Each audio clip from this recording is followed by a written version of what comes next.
Hello dear student, आज हम प्रश्नावली 7.2 को शुरू करने वाले हैं। इसमें देखेंगे पहला प्रश्न। इसके लिए इससे पहले देखते हैं कि यहाँ पर बढ़ा हुआ प्रतिशत ज्ञात करना हो तब किस प्रकार से करते हैं। इसके लिए सूत्र है बढ़त प्रतिशत बराबर बड़ी राशि बटा कुल राशि गुणा में 100। और घटा हुआ प्रतिशत ज्ञात करना हो तो घटत प्रतिशत बराबर घटी राशि बटा कुल राशि। तो जैसे पहला सूत्र है, इसके आधार पर ये प्रश्न करेंगे। ये वाला है, जैसे प्रश्न एक है, एक शिविर में 600 सैनिक थे, 60 सैनिक और आ गए, सैनिकों में कितने प्रतिशत की वृद्धि हो गई। तो यहाँ पर कोई संख्या या कोई सी भी जगह हो, वहां पर अगर संख्याओं में बढ़ोतरी होती है तो उसके लिए इस सूत्र का प्रयोग करेंगे, और अगर कमी होती है तो घटत, अगर उसमें घटते हैं तो इस सूत्र का प्रयोग करेंगे और ये सूत्र प्रश्नानुसार बदल लेंगे। तो यहाँ पर देखते हैं पहला प्रश्न। यहाँ पर दिया हुआ है आपको, एक शिविर में 600 सैनिक थे, ठीक है। तो सैनिकों की संख्या कितनी होगी? सैनिकों की संख्या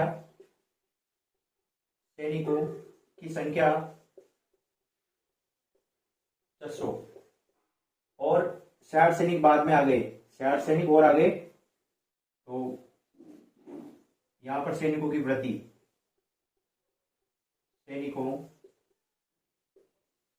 कितनी हुई? 60 वृद्धि हुई, यानी कि 60 और आ गए। तो यहां पर लिखेंगे, अब देखिए सूत्र लगेंगे यहाँ पर। किसमें वृद्धि पता करनी है? सैनिकों में प्रतिशत वृद्धि पता करनी है आपको। तो क्या पता करनी है? सैनिकों में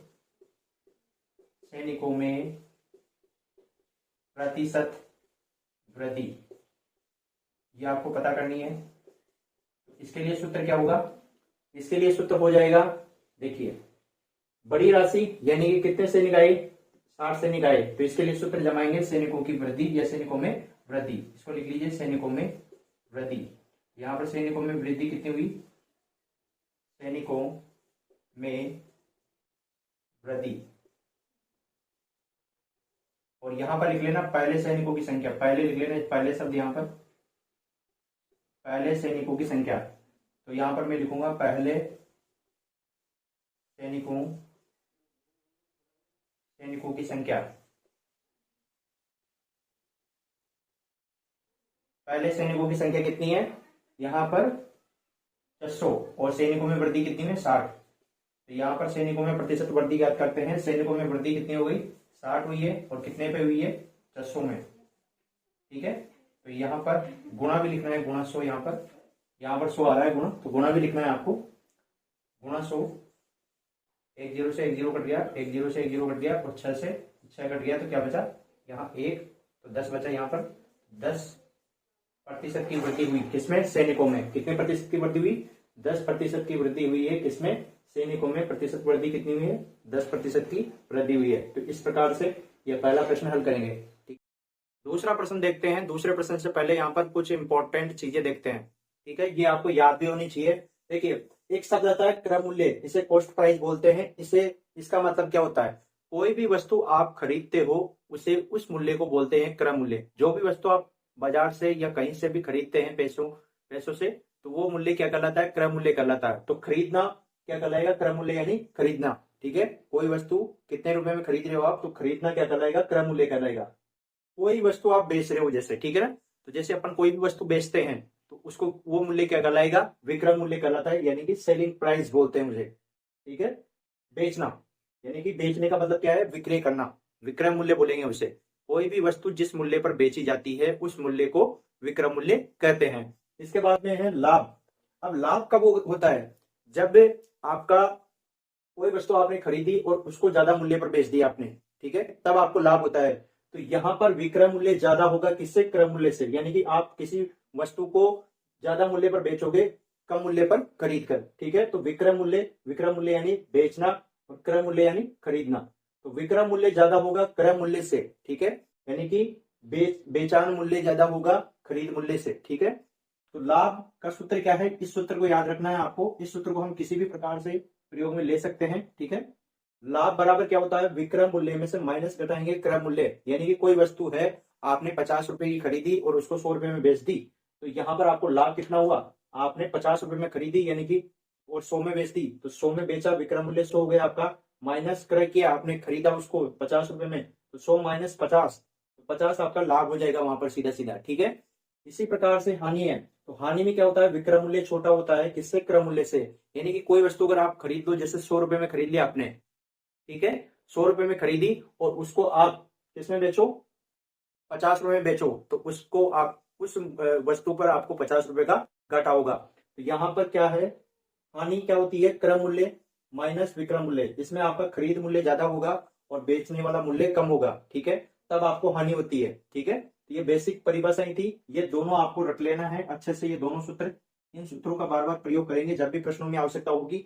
और ये चीज क्या होती है ये भी आप समझ लेना, यहाँ पर क्रय मूल्य का मतलब खरीदना होता है और विक्रय मूल्य का मतलब बेचना होता है। किसी वस्तु को खरीदना क्रय मूल्य और बेचना विक्रय मूल्य। और लाभ कब होता है, जब विक्रय मूल्य ज्यादा हो, कोई भी वस्तु हो उसमें विक्रय मूल्य यानी कि बेचने वाला मूल्य ज्यादा हो खरीद मूल्य से, जो वस्तु अपन खरीद रहे हैं उसमें विक्रय मूल्य ज्यादा हो यानी कि बेचने वाला मूल्य ज्यादा हो, तो वहां पर आपको लाभ होगा। अगर विक्रय मूल्य कम है किससे, क्रय मूल्य से, तो वहां पर आपको हानि होगी। तो इन्हीं के आधार पर अब दूसरा प्रश्न देखते हैं। रहीम ने एक घड़ी रुपए 1400 में खरीद कर रुपए 1600 में बेच दी, उसे कितना लाभ हुआ। तो कितना लाभ हुआ यहाँ पर देखिए, हल करते हैं इसको। रहीम ने घड़ी खरीदी, रहीम ने घड़ी खरीदने को क्या बोलते हैं, क्रय मूल्य, यहाँ पे लिखेंगे अर्थात ये क्या हो गया, क्रय मूल्य हो गया। क्रय मूल्य को इस प्रकार से भी लिखते हैं, क्रय और उस पर बिंदु लगा देते हैं, मुंह लिख के बिंदु लगाकर इस प्रकार से लिखते हैं। तो ये हमने खरीदा है 1400 रुपए में, रहीम ने घड़ी खरीदी है, ठीक है, कितने में, यानी कि खरीद मूल्य क्या हो गया, क्रय मूल्य हो गया, और कितने में खरीदी है, 1400 रुपए में। दूसरा है खरीद कर रुपए 1600 में बेच दी, ठीक है, बेची कितने में, घड़ी को बेचा अर्थात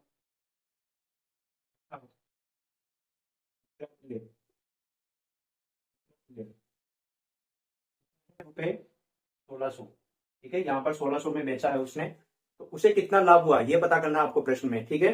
तो यहाँ पर आप देखेंगे विक्रय मूल्य और क्रय मूल्य को देखिए, दोनों में से ज्यादा कौन है, तो यहाँ पर चूंकि क्योंकि विक्रय मूल्य ज्यादा है इसलिए क्रय मूल्य से, ठीक है। देखिए यहाँ पर विक्रय मूल्य ज्यादा होगा क्रय मूल्य से, तब आपको लाभ होता है, और लाभ भी यहाँ पर पूछा है आपसे प्रश्न में, ठीक है। तो यहाँ यहाँ लाभ लाभ है, लाभ होगा। अब कितना होगा ये देखते हैं, लाभ इसका कितना रुपए हुआ है, तो इसके लिए सूत्र लिखेंगे ये वाला, लाभ बराबर विक्रय मूल्य, विक्रय मूल्य माइनस क्रय मूल्य, माइनस क्रय मूल्य। लाभ ज्ञात करने के लिए यहाँ पर लाभ ज्ञात करना है आपको, तो यहाँ पर विक्रय मूल्य कितना है, विक्रय मूल्य है 1600, घड़ी को बेचा है कितने में बेचा है, 1600 रुपए में, 1600 रुपए आ जाएगा यहाँ पर, रुपए 1600 माइनस क्रय मूल्य, रहीम ने घड़ी खरीदी है कितने में खरीदी है, 1400 रुपए में, तो यहाँ पर 1400 आ जाएगा इस प्रकार से। 1600 में से आपको घटाने हैं 1400 रुपए, ठीक है, तो कितना बचेगा, 200 रुपए। तो लाभ कितना है, 200 रुपए, लाभ कितना आया, 200 रुपए आया है। तो यहाँ पर यही पता करना था कि उसे कितना लाभ हुआ, घड़ी को खरीद कर बेचने पर 200 रुपए का लाभ हुआ। तो यहाँ लिख देंगे नीचे, अतः रहीम को घड़ी पर कितना लाभ हुआ, 200 रुपए का लाभ हुआ। अतः रहीम को घड़ी घड़ी खरीद कर घड़ी में 200 रुपए 200 का लाभ हुआ, ठीक है। सर रहीम को घड़ी में 200 रुपए का लाभ हुआ। तो इस प्रकार से ये दूसरा प्रश्न हल हो जाएगा। इसमें कोई डाउट हो तो कमेंट में लिखकर पूछ सकते हैं, ठीक है। बढ़ते हैं अगले प्रश्न की तरफ। तीसरा प्रश्न देखते हैं, तीसरा प्रश्न क्या करा है। तीसरा प्रश्न है, गीता ने एक साड़ी रुपए 750 में बेची, इसमें उसे 125 रुपए की हानि हुई, साड़ी का क्रय मूल्य ज्ञात कीजिए, ठीक है। तो इन चीजों का प्रयोग करेंगे यहाँ पर। देखिए इसका हल, गीता ने एक साड़ी रुपए 750 में बेची, तो यहाँ पर लिखेंगे गीता ने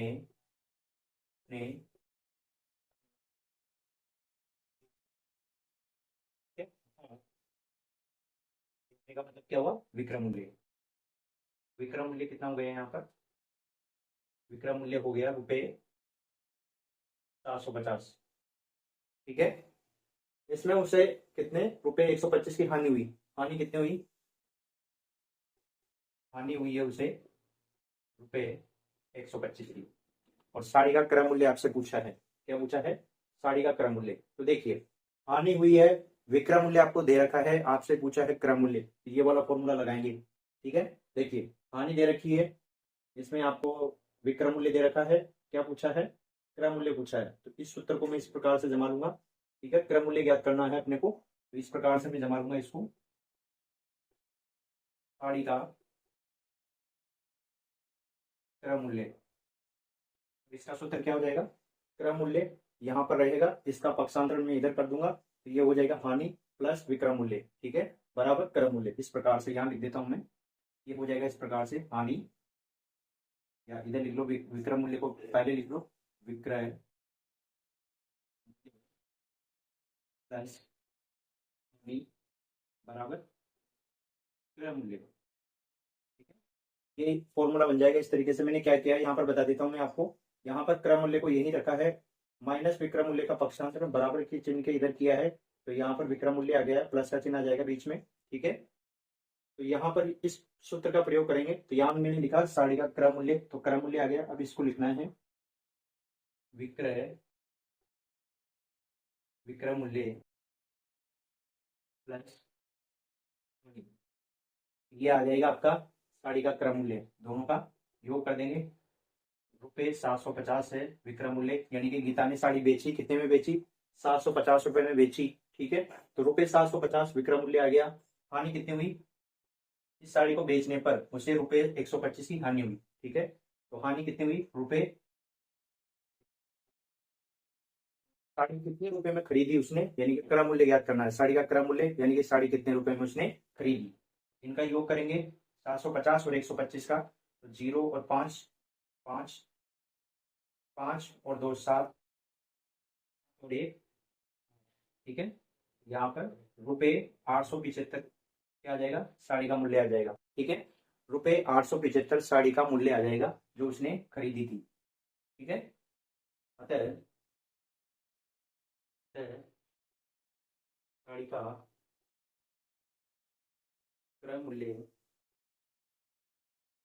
पे 875 है, अतः साड़ी का क्रय मूल्य रुपए 875 है।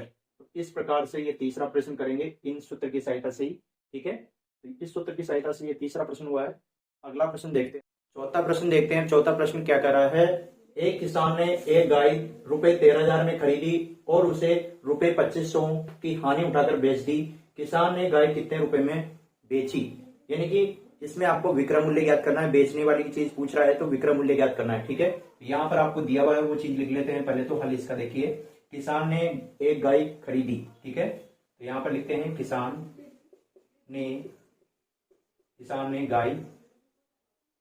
गाय खरीदी, अर्थात खरीदने का मतलब क्या हुआ, क्रय मूल्य, अर्थात क्रय मूल्य कितना हो गया, जिस मूल्य पर खरीदी है रुपए 13,000, तो 13,000 क्या हो गया, इसमें क्रय मूल्य हो गया। ठीक है, इसके बाद में इसे और उसे रुपए 2500 की हानि उठाकर बेच दी, तो हानि कितनी उठाई इसमें, 2500 रुपए हानि उठाई है इस पर, रुपए 2500। ठीक है, अब यहाँ पर आपको क्रय मूल्य मिल गया, हानि मिल गई, तो हानि वाला यही फॉर्मूला आपको लगाना है। ठीक है, आपको क्या ज्ञात करना है, अब आपको ज्ञात करना है इसमें विक्रय मूल्य, तो विक्रय मूल्य ज्ञात करना है, तो विक्रय मूल्य के लिए इस फॉर्मूले को बनाएंगे। तो यहाँ पर ये है, तो हानि को इधर भेज देंगे। ठीक है, हानि को इधर भेज देंगे तो क्या आ जाएगा आपके पास में, विक्रय मूल्य आ जाएगा। तो देखिए इस सूत्र से और सूत्र बना लेते हैं, तो यहाँ पर इधर रह जाएगा विक्रय मूल्य आपके पास में, ये रह गया विक्रय मूल्य। ठीक है, यहाँ पर हानि है तो इसको इधर क्रय मूल्य की तरफ भेज देंगे। जैसे आपके प्रश्न में सूत्र की आवश्यकता होगी उसी अनुसार इसको हम बदल लेंगे। तो यहाँ पर आपको दो चीजें प्रश्न में दी हुई है, एक तो आपको क्रय मूल्य दिया हुआ है, यानी कि खरीद मूल्य, किसान ने गाय खरीदी, इसका मतलब क्रय मूल्य कितना दिया हुआ है, 13,000 रुपए आपको दिया हुआ है। हानि भी प्रश्न में दे रखी है कि और उससे 25 रुपए की हानि उठाकर बेच दी गाय को, ठीक है। तो गाय कितने रुपए में बेची, ये प्रश्न आपसे पूछा है, विक्रय मूल्य आपसे पूछा है। हानि कितने रुपए की उठाई उसने, 2500 रुपए की उठाई है। तो यहाँ पर विक्रय मूल्य ज्ञात करना है, तो विक्रय मूल्य के लिए सूत्र जमाएंगे इस प्रकार से। तो यहाँ पर मैंने विक्रय मूल्य को इधर रखा लेफ्ट हैंड साइड में, और हानि को इधर बेच दिया है क्रय मूल्य के पास में, तो क्रय मूल्य माइनस हानि, तो इस सूत्र का प्रयोग करेंगे। इसको मैं यहाँ पर भी लिख रहा हूं, विक्रय मूल्य, या ऐसे लिख लीजिए, गाय का विक्रय मूल्य, गाय का विक्रय मूल्य, बेचा है ना इसको, इस वजह से, ठीक है। तो यहाँ पर बराबर का चिन्ह लगाकर और फॉर्मूला ये लिख लेंगे, विक्रय मूल्य आ गया उसमें, क्रय मूल्य यहाँ से बराबर आगे लिख देना, आप बराबर के आगे लिखना, ये क्रय मूल्य माइनस हानि, ठीक है। तो गाय का विक्रय मूल्य बराबर क्रय मूल्य माइनस हानि, इस प्रकार से लिखना है पूरा ये सूत्र आपको, ठीक है।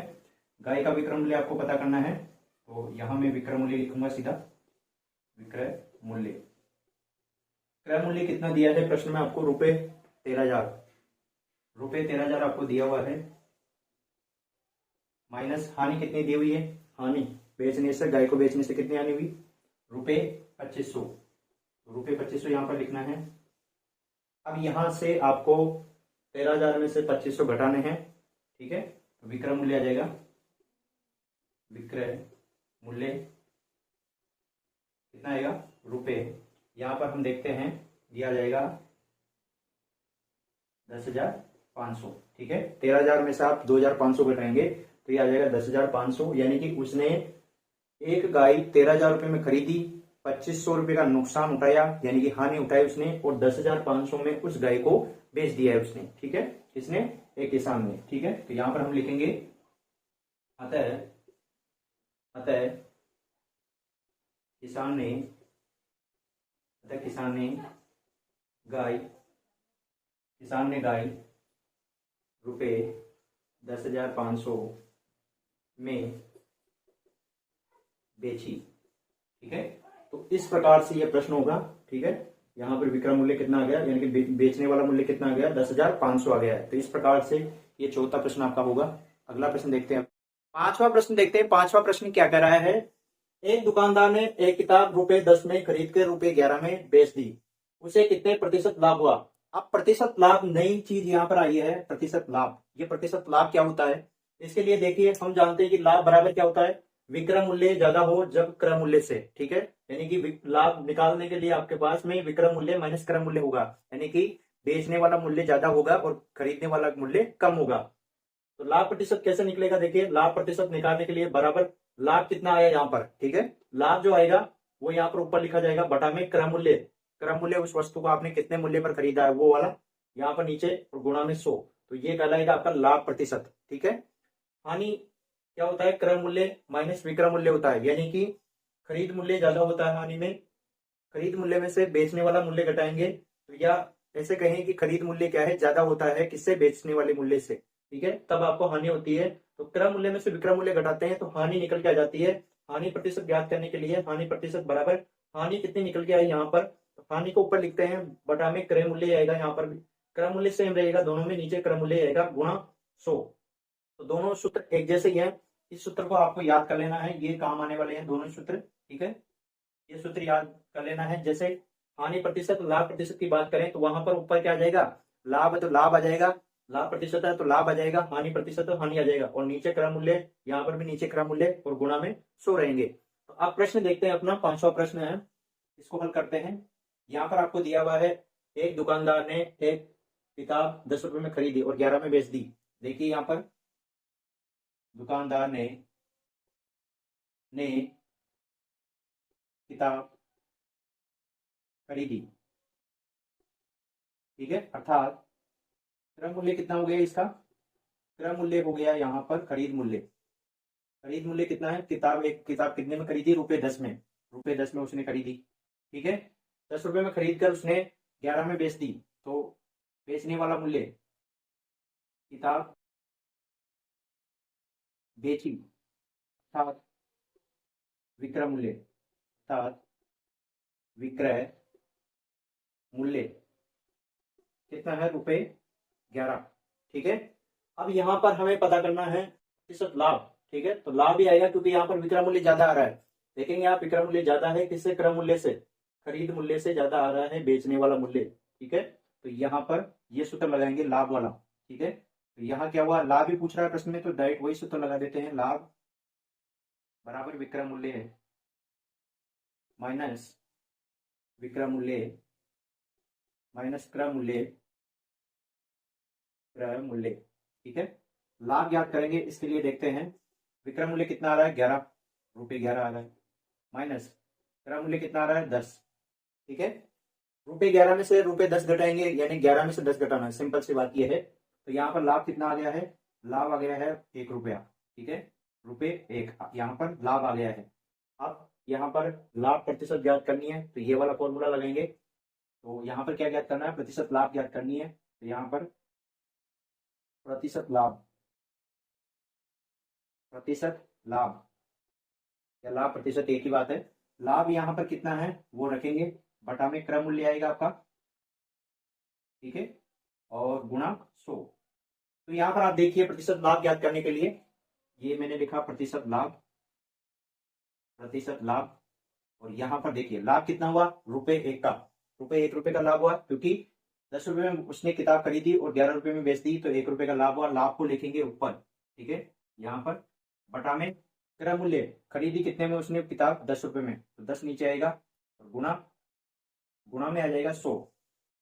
ठीक है, 10 है यहाँ पर, 1 0 से 1 0 कट जाएगा। ठीक है, कितना बचा, 1 गुणा 10, ये 10 ही आ जाएगा। प्रतिशत लाभ कितना हुआ, प्रतिशत प्रतिशत लाभ कितना आ गया, 10%।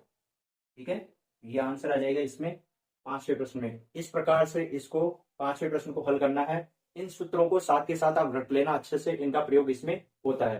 ठीक है, तो ये सूत्र इस प्रकार से प्रयोग में लेंगे, जिस जिस प्रकार से प्रश्न आपसे पूछता जा रहा है उसी अनुरूप ये सूत्र आपको प्रयोग में लेने हैं। ठीक है, अब बढ़ते हैं अगले प्रश्न की तरफ। छठा प्रश्न देखते हैं। छठा प्रश्न क्या कह रहा है, 1 हीटर रुपए 180 रुपए में खरीदा गया है और 160 रुपए में बेचा गया, बताइए कितने प्रतिशत की हानि हुई है। ठीक है, तो यहाँ पर आपसे प्रतिशत हानि पूछी है, ये वाली चीज आपसे पूछी है, तो इस सूत्र का प्रयोग करेंगे यहाँ पर। देखिए इसका, हीटर खरीदा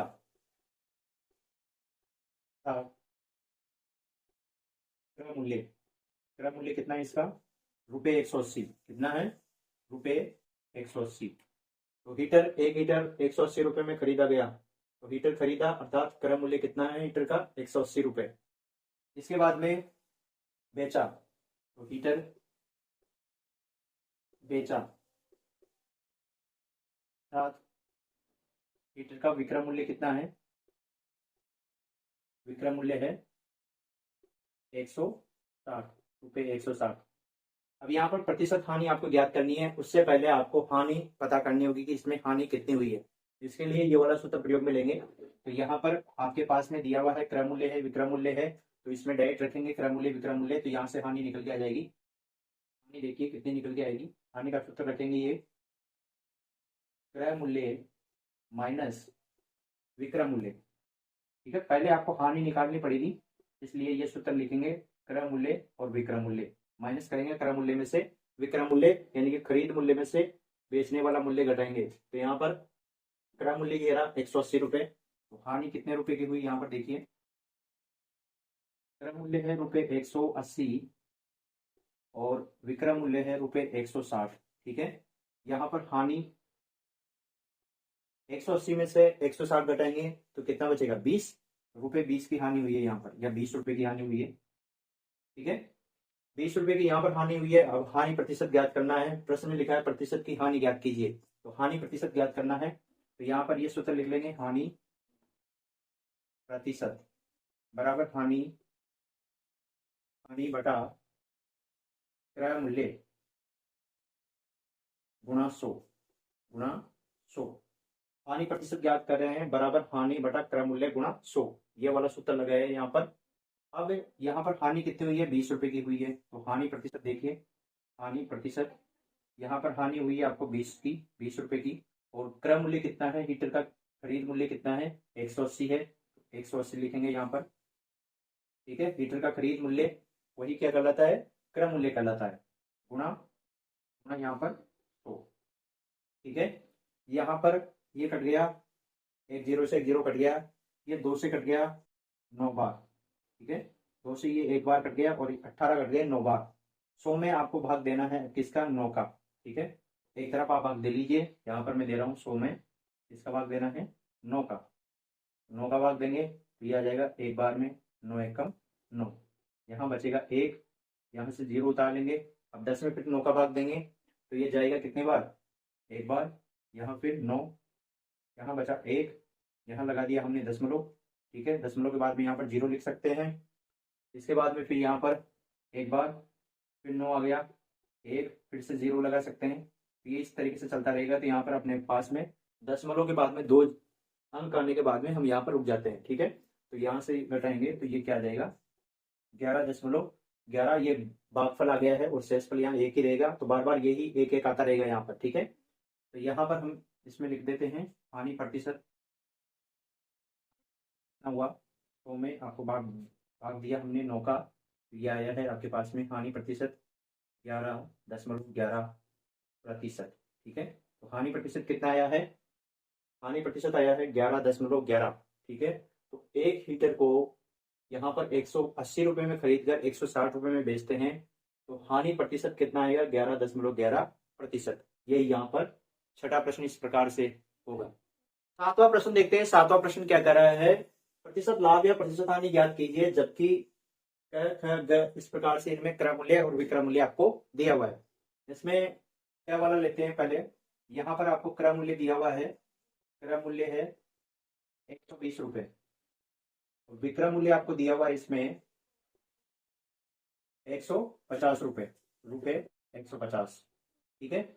यहाँ पर आपको पता करना है कि प्रतिशत हानि हुई है या प्रतिशत लाभ हुआ है।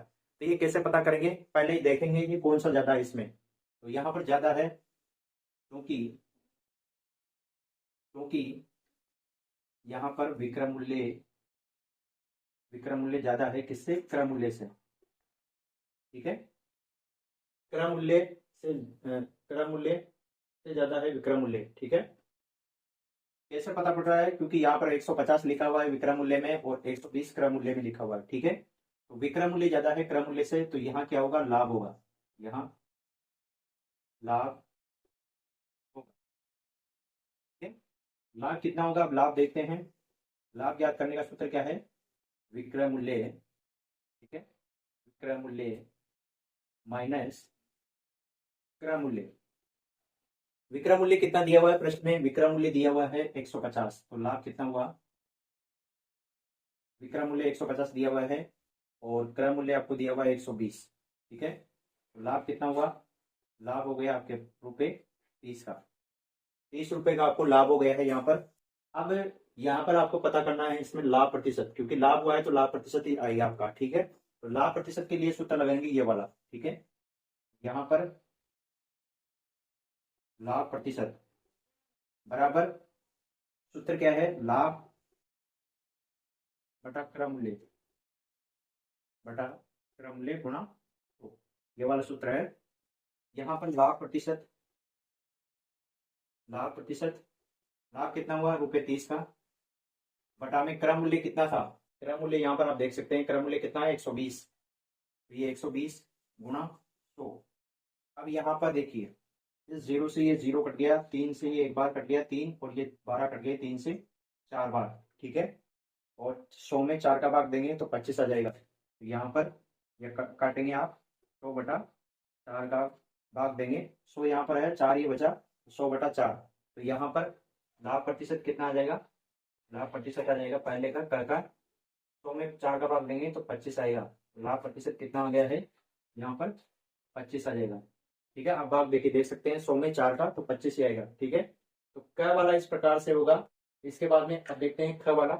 इसी में ख वाले में दिया हुआ है आपको 500 रुपये आपका क्रय मूल्य है और विक्रय मूल्य दिया हुआ है यहाँ पर 650 रुपये। तो इसमें भी आपको लाभ हुआ है तो लाभ प्रतिशत ज्ञात करेंगे, क्यों, क्योंकि यहाँ पर विक्रय मूल्य ज्यादा है। हमें क्या है, हमें क्रय मूल्य 500 रुपये है, 500 रुपये क्रय मूल्य है, विक्रय मूल्य कितना है, विक्रय मूल्य दिया हुआ है 650 रुपये। ठीक है, ये आपको दिए हुए हैं। अब यहाँ पर देख सकते हैं आप विक्रय मूल्य ज्यादा है, तो यहाँ पर क्योंकि विक्रय मूल्य ज्यादा है किससे, क्रय मूल्य से। ठीक है, तो क्या यहाँ पर क्या होगा, लाभ होगा, यहाँ लाभ होगा। तो लाभ के लिए सूत्र लगाएंगे अब, लाभ का सूत्र क्या है, ये वाला, लाभ बराबर विक्रय मूल्य माइनस क्रय मूल्य। तो यहाँ पर हम लिखेंगे विक्रय मूल्य माइनस क्रय मूल्य। लाभ पता करेंगे, यहाँ पर लाभ केवल लाभ निकाल रहे हैं यहाँ पर। ठीक है, लाभ प्रतिशत अभी बाद में निकालते हैं, पहले लाभ निकालते हैं। ठीक है, विक्रय मूल्य कितना दिया हुआ है, 650 है। क्रय मूल्य कितना दिया हुआ है, 500। ठीक है, लाभ कितना आ जाएगा, यहाँ पर 650 में से 500 घटाएंगे तो लाभ आ जाएगा 150 रुपये। 150 रुपये का लाभ आ गया यहाँ पर। ठीक है, अब यहाँ पर हम निकालते हैं लाभ प्रतिशत। लाभ प्रतिशत, इसका सूत्र क्या है, लाभ प्रतिशत का यही सूत्र है। तो लाभ बटा गुणा 100।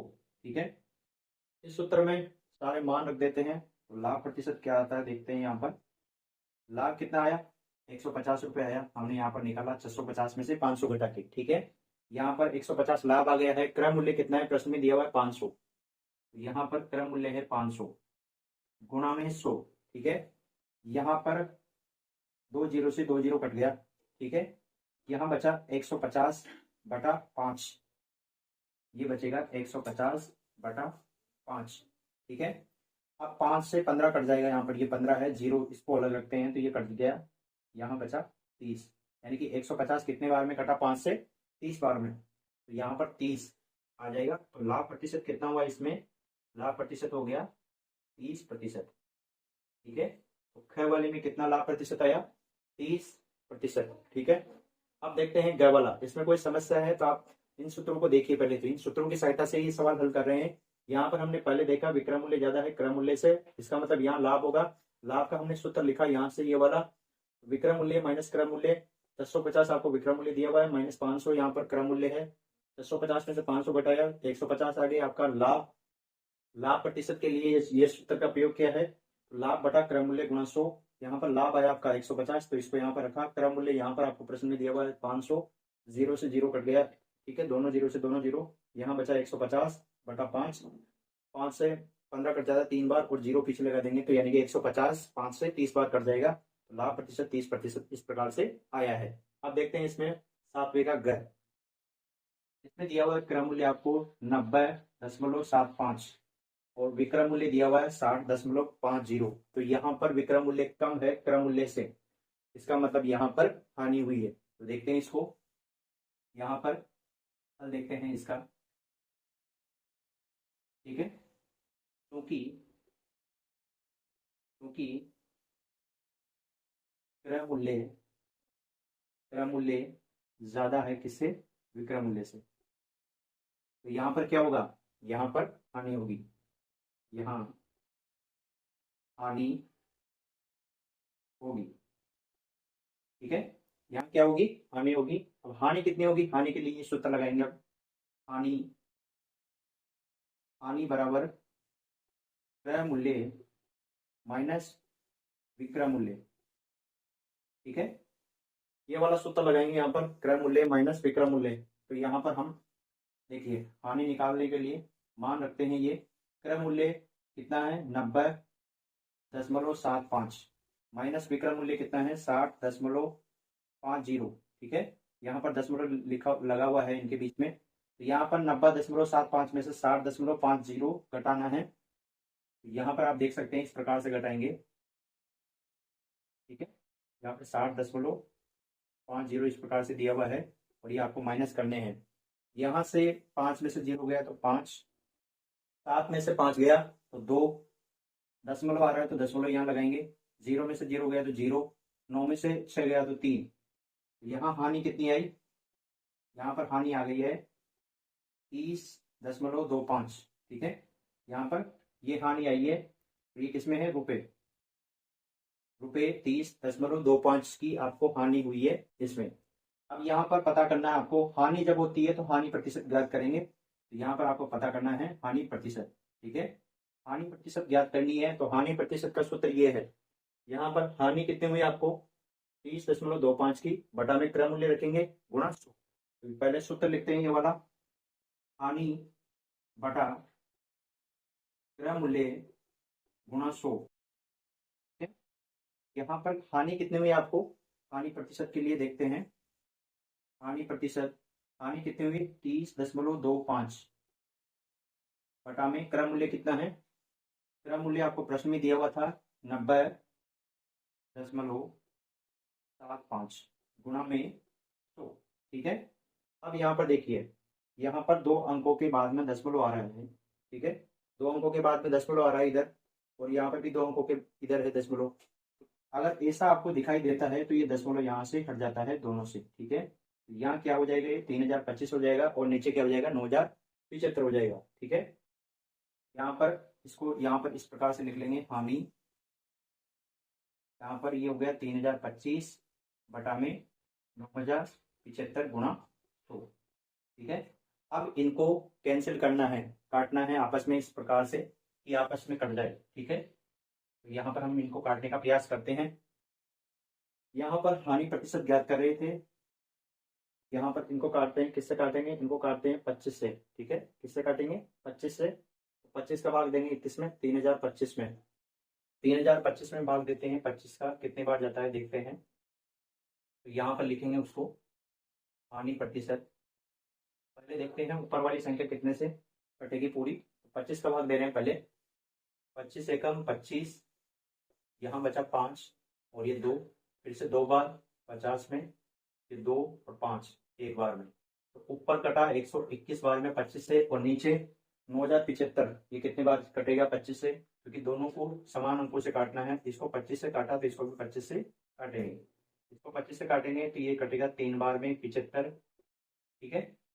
90 में से 75 घटाएंगे तो ये आ जाएगा 15, यहाँ पर 7, ठीक है। 157 में भाग देंगे 25 का तो ये जाएगा 6 बार में, 6 बार में आ जाएगा 150, बचा यहाँ पर 7 और यहाँ बचा 5, 3 बार में, तो यहाँ पर ये आ गया 3 6 3, ठीक है। भागफल कितना आया 3 6 3, और ऊपर कितना आया था 121, और गुणा में यहाँ पर कितना है 100 है, ठीक है। अब यहाँ पर आप देखेंगे कि अगर इस संख्या को 3 से गुणा कर दिए तो ये संख्या आ जाती है, तो सीधा सीधा इससे क्या पता पड़ रहा है कि इस संख्या से ये संख्या 3 बार कटेगी, ठीक है। कितनी बार कटेगी 3 बार कटेगी। तो यहाँ पर हम आप देखेंगे तो यहाँ पर ये संख्या 121 से डायरेक्ट कट जाएगी एक बार, और ये कटेगी 3 बार, ठीक है। यहाँ पर आप देख सकते हैं, या आप ऐसे डायरेक्ट नहीं काटना चाहते तो आप 2 बार इनको 11-11 से काट दीजिए दोनों संख्याओं को, एक बार पहले 121 को काटिए और एक बार 363 को काटिए, ठीक है। काटने के बाद में जो आता है उसको फिर 11 से काटिए, तो आप देखेंगे कि यहाँ पर एक आएगा ऊपर, मैं 121 से काट रहा हूँ डायरेक्ट, और इसको ये 3 बार कटेगा गुणा में 100, तो ये आ जाएगा एक तरीके से 100/3, क्योंकि एक को 100 से गुणा किया तो 100 आ गया और बटा में 3, ठीक है। हानि प्रतिशत ज्ञात करनी है आपको, तो यहाँ पर हम भाग देंगे 100 में, तो ये आ जाता है 33.33%। तो हानि प्रतिशत कितना आ गया है आपके पास में, हानि प्रतिशत आ गया है, हानि प्रतिशत 33.33% क्या आ गया है, हानि प्रतिशत आ गया है। यहाँ पर ये पहले ही बात दे चुके हैं, ये प्रश्नावली 7.1 में भी देख चुके हैं ऐसा प्रश्न, 100 में 3 का भाग देने वाला, तो आप भी दे सकते हैं इसको भाग देके। बाकी इसका हानि प्रतिशत कितना निकल के आया 33.33, ठीक है। तो यहाँ पर इस प्रश्न को यहाँ तक उतारिए, इसके बाद में फिर यहाँ से उतारना आपको यहाँ तक, ठीक है। तो इस प्रकार से ये 7वां प्रश्न का क ख ग इस प्रकार से आपको करना है। अब देखते हैं अगला 8वां प्रश्न देखते हैं। 8वां प्रश्न क्या कह रहा है, वार्षिक ब्याज दर ज्ञात कीजिए यदि मूलधन 100 रुपए समय 1 वर्ष और मिश्र धन रुपए 107 हो। तो इस सवाल को हल करने के लिए इन चीजों का आपको पता होना चाहिए, तो इनको समझते हैं पहले। मूलधन क्या होता है, मूलधन होता है कोई भी धनराशि किसी भी व्यक्ति को उधार दी जाती है, ठीक है। तो उधार दी गई जो धनराशि होती है उसको कहते हैं मूलधन, ठीक है। मिश्र धन किसे कहते हैं, उस उधार दी गई राशि पर एक निश्चित समय बाद में ब्याज लगाकर दी गई राशि क्या कहलाएगी, मिश्र धन कहलाएगी। तो मिश्र धन में क्या होता है, मूलधन जो उधार दी गई राशि है वो साथ में उसके साथ में ब्याज भी आता है, ठीक है। यानी कि अगर आपके घर पे देखा हो आपने पैसे उधार देते हुए, तो उसमें क्या होता है कि जैसे 10,000 रुपये उधार दिए 2 रुपये प्रति सैकड़ा के हिसाब से, तो एक महीने के 200 रुपये बनते हैं, ठीक है। तो 12 महीने के 1200, ठीक है, सॉरी 2400 रुपये बनेंगे। 12 को गुणा करेंगे 200 से, तो 2400। अब 2400 ब्याज मिला, ठीक है, 2400 तो ब्याज है, और 10,000, तो 10,000 और 2400 को जोड़ेंगे तो 12,000, क्या 12,400, ठीक है, 12,400 ये क्या कहलाएगा आपका मिश्र धन कहलाएगा टोटल, ठीक है। और उसमें जो 2,400 है वो क्या कहलाएगा ब्याज कहलाएगा, ठीक है। तो यहाँ पर मिश्र धन में क्या होता है, जो उधार दी गई राशि और उसके साथ में ब्याज भी होता है, तो ये दोनों इसमें आते हैं। ब्याज में क्या होता है, मिश्र धन में से अगर हम मूलधन घटा दें, यानी कि उधार दी गई राशि घटा दें, तो वो क्या रह जाएगा आपका ब्याज ब्याज रह जाएगा, ठीक है। इसके साथ में अब साधारण ब्याज ज्ञात करने का सूत्र क्या है, ये है साधारण ब्याज ज्ञात करने का सूत्र। साधारण ब्याज बराबर मूलधन, उधार दी गई राशि है वो मूलधन, गुणा दर, यानी कि कितनी दर के ऊपर वो उधार दी गई है, तो दर बटा 100 आता है यहाँ पर, गुणा समय, ठीक है, कितने समय के लिए वो धनराशि उधार दी गई है, कितने पैसे उधार दिए गए हैं कितने समय के लिए, और उस पर कितनी दर से ब्याज लगेगा। ये इंग्लिश में है फॉर्मूला, सिंपल इंटरेस्ट बराबर पी, इसको बोलते हैं मूलधन, पी मींस प्रिंसिपल, इनटू दर को बोलते हैं रेट इंग्लिश में, तो आर, इनटू समय को बोलते हैं टाइम, तो टी से बटा में 100 यहाँ पर लिखा है दर के नीचे, तो यहाँ पर रेट के नीचे भी यहाँ पर, तो शॉर्ट में ये फॉर्मूला बन जाता है एस आई बराबर पी आर टी बटा 100, ऐसे भी याद रखते हैं इसको। तो यहाँ पर हम इन चीजों की सहायता से ही इस प्रश्न को हल करेंगे। देखिए यहाँ पर आपको प्रश्न में क्या क्या दिया हुआ है, पहले उसको देखते हैं। वार्षिक ब्याज की दर ज्ञात करनी है, यानी कि यहाँ पर दर ज्ञात करना है, बीच वाली चीज ये वाली पता करनी है। तो इसके लिए आपको देखते हैं इस प्रश्न में क्या क्या दिया हुआ है। यहाँ पर आपको मूलधन दिया हुआ है, तो यहाँ मूलधन दिया हुआ है कितना है, मूलधन आपको दिया हुआ है 100 रुपये, ठीक है। इसके बाद में क्या दिया हुआ है, मिश्रधन दिया हुआ है, मिश्रधन आपको दिया हुआ है यहाँ पर रुपये 107, ठीक है। इसके बाद में आपको दिया हुआ है समय, समय कितना दिया हुआ है 1 वर्ष का, 1 वर्ष का आपको समय दिया हुआ है। अब यहां से आपको वार्षिक ब्याज दर पता करनी है, इसके लिए यहां से हम क्या करेंगे, पहले ब्याज भी निकाल लेंगे। ब्याज कैसे निकालेंगे, इन दोनों की सहायता से। तो ब्याज निकालने का फॉर्मूला ये रहा, यहां से हम ब्याज भी निकाल लेंगे, ब्याज निकालेंगे इस सूत्र की सहायता से, यानी कि मिश्रधन में से क्या घटाएंगे, मिश्रधन में से हम घटा लेंगे मूलधन, जो कि अपने को प्रश्न में ही दिया हुआ है दोनों चीजें। ब्याज आपको दिया हुआ है प्रश्न में ही, ब्याज कितना दिया हुआ है, ठीक है, ब्याज ज्ञात करना है, सॉरी दिया हुआ नहीं आपको। यहाँ पर मिश्रधन दिया हुआ है कितना 107, और मूलधन कितना दिया हुआ है 100 रुपए, तो निकालेंगे यहां से, तो ब्याज कितना आ गया रुपये 7, यानी कि 7 रुपए ब्याज आ गया है। और ब्याज कैसे निकाला हमने, मिश्रधन में से मूलधन घटा दिया। मिश्रधन आपको 107 दिया हुआ है, मूलधन आपको 100 दिया हुआ है, तो 107 में से 100 घटाएंगे, 7 रुपए आपका ब्याज आ गया है। अब आपको पता करना है दर, ठीक है, और दर पता करनी है, इसके लिए इस सूत्र को लिखेंगे। ये सूत्र लिखते हैं यहाँ पर, साधारण ब्याज, साधारण ब्याज, साधारण ब्याज बराबर मूलधन गुणा दर गुणा समय और बटा में 100, ठीक है। अब यहाँ पर देखिए आपको पता करना है दर, लेकिन यहाँ पर हमें साधारण ब्याज भी दे दिया है, ये ब्याज हमने निकाल लिया यहाँ पर, मिश्रधन और मूलधन की सहायता से हमने ब्याज निकाल लिया यहाँ पर। साधारण ब्याज यहाँ पर कितना है 7 आ गया है। मूलधन आपको प्रश्न में दिया हुआ है 100, समय आपको प्रश्न में दिया हुआ 1 वर्ष, आपको क्या नहीं दिया है, दर नहीं दिया है, और दर ही आपको प्रश्न में पूछी है, ठीक है। यहां से निकालने के लिए क्या करेंगे, 100 का वज्र गुणन इधर कर देंगे साधारण ब्याज के पास में, तो इससे एक नया सूत्र बना रहा हूं मैं। देखिए दर ज्ञात करने का, तो दर को आपको पता करनी है, तो इसको इधर भेज देंगे, तो यहाँ पर ये आ जाएगा साधारण ब्याज, ठीक है, शॉर्ट में लिख रहा हूँ इसको, साधारण ब्याज, और 100 का इधर गुणा किया, तो ये साधारण ब्याज के पास में आ गया 100, ठीक है। अब ये इसके नीचे चला जाएगा, कौन कौन सा, मूलधन और समय। यहाँ पर मैं इसी की तरह लिखा हुआ बता देता हूँ आपको, फिर इसको मैं सही तरीके से लिख लूंगा। यहाँ पर साधारण ब्याज है, जैसे ये साधारण ब्याज है आपका, यहाँ पर मैंने 100 को इधर वज्रगुणन कर दिया यहाँ पर, ठीक है। अब इसके नीचे ले आता हूँ मैं इसको, ये बराबर का चिन्ह जैसे मैंने यहाँ पर लगा दिया है, ठीक है। इसके नीचे में यहाँ पर किस किस को ले आऊंगा, मूलधन को, ये मूलधन को मैं यहाँ ले आया, गुणा यहाँ पर समय को भी ले आता हूँ। यहाँ पर क्या बचा, केवल दर बचा, और दर ही हमें ज्ञात करनी है। तो दर ज्ञात करने के लिए सूत्र इस प्रकार से हम बना लेंगे। किस प्रकार से बनाए, दोबारा समझा रहा हूँ। साधारण ब्याज है, इसमें साधारण ब्याज के पास में गुणा करेंगे तो साधारण ब्याज गुणा 100, ठीक है।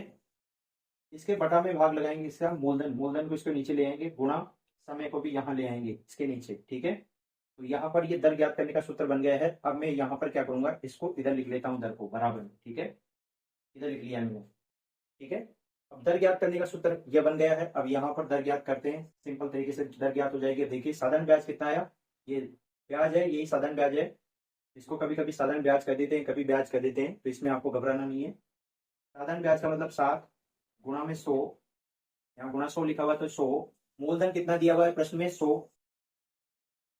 समय कितना दिया हुआ है, 1 वर्ष, 1 वर्ष आपको दिया हुआ है। तो देखिए 100 से ये 100 कट गए, ठीक है। क्या बचा, 7/1, 7/1 बचा। तो 1 में 1 का भाग देते हैं 7 में, तो 7 ही आएगा। तो दर कितनी आ गई, दर कितनी आ गई, ये प्रतिशत में आता है, हमेशा ध्यान रखना है, ठीक है। ये 7%, ठीक है। दर कितनी आ गई, 7%। तो दर किस में आई है, इसको लिख लीजिए दर को, ये वार्षिक दर है। तो दर किस में है, वार्षिक, 7% वार्षिक दर। वार्षिक दर कितनी है, 7%, ठीक है। दर आ गई है 7% और ये क्या है, वार्षिक दर है, ठीक है। तो इस प्रकार से ये प्रश्न हल करना है आपको। यहाँ पर मैं फिर से समझा देता हूँ। मूलधन आपको प्रश्न में दिया हुआ है, मिश्रधन आपको प्रश्न में दिया हुआ है, समय आपको प्रश्न में दिया हुआ है। ब्याज निकालने के लिए इस सूत्र का प्रयोग किया है हमने, ठीक है। मिश्रधन में से मूलधन घटाएंगे तो ब्याज आपके पास में आ जाएगा। तो यहाँ पर प्रश्न में आपको दिया हुआ है, मूलधन आपको दिया हुआ है 107, यहाँ पर -100 आपको दिया हुआ है। तो 107 में से 100 घटाएंगे, 7 आ गया आपके पास में ब्याज। साधारण ब्याज करने का ये सूत्र होता है, बराबर मूलधन गुणा दर गुणा समय बटा में 100।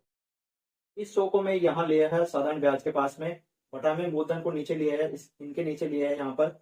मूलधन गुणा समय को भी इसके नीचे लिया है, यहाँ बचा दर, तो दर को मैंने इधर लिख दिया, ठीक है। यहाँ पर साधारण ब्याज कितना निकल के आया था, ब्याज निकल के आया था 7 रुपए, 7 यहाँ पर लिखा मैंने, गुणा 100 यहाँ पर है 100। मूलधन कितना दिया हुआ था प्रश्न में, 100, गुणा में समय कितना है, 1 वर्ष है तो 1 लिखा, 100 से 100 कट गया, 7/1 यहाँ पर आया, 7%। तो यहाँ पर दर कितनी आ गई, 7 में 1 का भाग देंगे 7 ही आ जाएगा। तो दर कितनी आ गई, 7% वार्षिक दर है। तो इस प्रकार से ये 8वां प्रश्न हल करेंगे। इसमें अभी भी कोई डाउट है तो कमेंट करके आप लोग पूछ सकते हैं। अगला प्रश्न देखते हैं, 9वां प्रश्न देखते हैं। 9वां प्रश्न क्या कर रहा है, इस वार्षिक साधारण ब्याज की दर से 20 वर्षों में किसी धनराशि का मिश्रधन 4 गुना हो जाएगा, ठीक है। तो इस प्रश्न को आप ध्यान से समझिए, ठीक है। यहाँ पर देखते हैं, इन सूत्रों की सहायता से यह हल होगा। तो यहाँ पर समझते हैं इसको।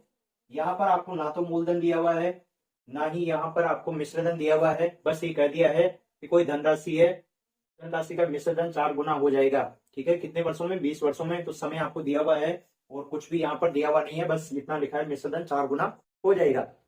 अब यहाँ पर हम मान लेते हैं, माना मूलधन x है, कितना है, x रुपए है। तो मिश्रधन कितना होगा, देखिए किसी धनराशि का मिश्रधन 4 गुना है, तो मिश्रधन कितना हो गया, 4 गुना किसका, मूलधन का 4 गुना। मूलधन कितना है, x है, तो 4x हो गया। माना मूलधन x है तो मिश्रधन कितना होगा, किसी धनराशि का मिश्रधन 4 गुना, तो x का 4 गुना इस प्रकार से हो जाएगा, ठीक है। इसके बाद में यहां से इस सूत्र की सहायता से हम निकालते हैं ब्याज, ठीक है। ब्याज निकालते हैं क्योंकि अपने पास में यहाँ पर मूलधन और मिश्रधन है, तो यहाँ पर हम मिश्रधन में से मूलधन घटाएंगे तो हमें यहाँ पर ब्याज मिल जाएगा, ठीक है। यहाँ पर हम देखते हैं, ब्याज निकालने के लिए यहाँ पर अपने पास में मिश्रधन और मूलधन है, जो कि इस प्रकार से है। मिश्रधन है 4x और मूलधन है x, ठीक है। यहाँ पर हम घटाएंगे तो हमारे को ब्याज मिल जाएगा, 4x में से 1x घटाएंगे तो 3x आपको यहाँ पर ब्याज मिल जाएगा। अब यहाँ पर आप देखेंगे कि आपके पास में मूलधन भी आ गया है, मिश्रधन भी आ गया है, ब्याज भी आ गया है और समय भी आपको प्रश्न में दे रखा है, कितने, 20 वर्ष, 20 वर्ष आपको प्रश्न में दे रखा है। अब दर ज्ञात करने का सूत्र आपको निकालना है, क्योंकि प्रश्न में किस वार्षिक साधारण ब्याज की दर से दर पूछी है आपसे, तो मैं फिर से कहूंगा वही फॉर्मूला बना लेना है जो अभी पिछले प्रश्न में हमने बनाया था। यहाँ पर मैं इधर बना रहा हूं, मैं डायरेक्ट यहाँ पर सूत्र लिखूंगा, ठीक है, इधर डायरेक्ट सूत्र लिखूंगा। तो कैसे बनाते हैं, यहाँ पर साधारण ब्याज है, तो साधारण ब्याज की तरफ क्या करते हैं, इस 100 का गुणा कर देंगे, तो ऊपर गुणा आ जाएगा 100, ठीक है, नीचे से यहाँ से वज्र गुणन करेंगे।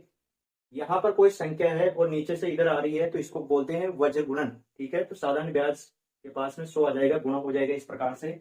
यहाँ मूलधन ऊपर गुणा हो रहा है तो इसके नीचे आ जाएगा ये मूलधन, और समय भी यहीं पर आ जाएगा, समय भी यहीं पर आ जाएगा। और इधर क्या बचेगा, फिर यहाँ बचेगा केवल दर, ठीक है। और दर के नीचे वाला 100 यहाँ पर आ गया है, और मूलधन और गुणा समय यहाँ पर। तो इस सूत्र का प्रयोग मैं इधर करने वाला हूँ यहाँ पर, ठीक है। दर निकालने का सूत्र है ये एक तरीके से, साधारण ब्याज, साधारण ब्याज, ठीक है, साधारण ब्याज गुणा 100 बटा मूलधन गुणा समय, ठीक है। इसको मैंने यहाँ पर इस प्रकार से लिख लिया है। अब यहाँ पर जो प्रश्न में दिया हुआ था उसको लिख लेते हैं, तो दर आपके पास में निकल के आ जाएगी। देखिए साधारण ब्याज कितना था, यानी कि ब्याज कितना निकल के आया था 3x, तो 3x को यहाँ पर लिखेंगे गुणा, तो यहाँ पर है तो 100 एज इट इज लिख देंगे, ऐसा कैसे लिख देंगे। यहाँ पर मूलधन कितना है, मूलधन आपको यहाँ पर हमने माना था x माना था हमने, गुणा समय कितना था 20 वर्ष, ठीक है। तो यहाँ पर x है तो ये x कर दिया, यहाँ पर आप देखेंगे 0 से 0 कट गया, और 10 में भाग देंगे 2 का तो ये 5 बार, तो यहाँ क्या बचा, अब यहाँ बचा 3, यहाँ पर बचा 5, 3 और 5 को गुणा करेंगे तो ये आ जाएगा 15, कितना आ गया 15%, ठीक है। तो ये कितना निकल के आया इसमें दर 15, अतः दर 15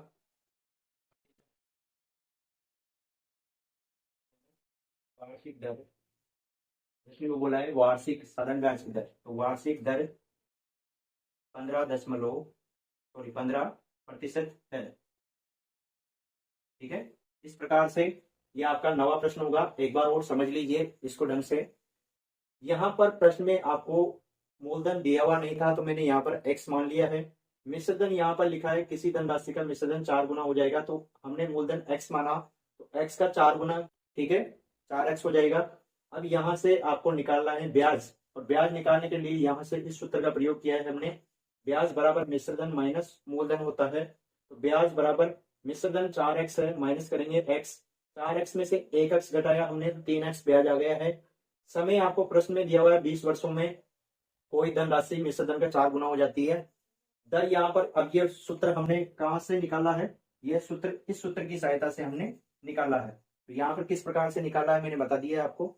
यहाँ पर इनके मान रखेंगे, साधारण ब्याज क्या है 3x है यहाँ पर, गुणा 100 यहाँ पर लिखा हुआ है, मूलधन यहाँ पर प्रश्न में दिया हुआ है x, ठीक है, हमने मान के लिखा है वो, गुणा समय है 20 वर्ष, यहाँ पर x से x कर दिया, और 100 में 20 का भाग देते हैं तो 5 हो जाता है, तो 3 गुणा 5 गुणा करेंगे 15, वार्षिक दर कितनी है 15% है। तो इस प्रकार से ये नवा प्रश्न हल करेंगे। इस प्रश्नावली के सारे प्रश्न हमने इस प्रकार से हल किए हैं।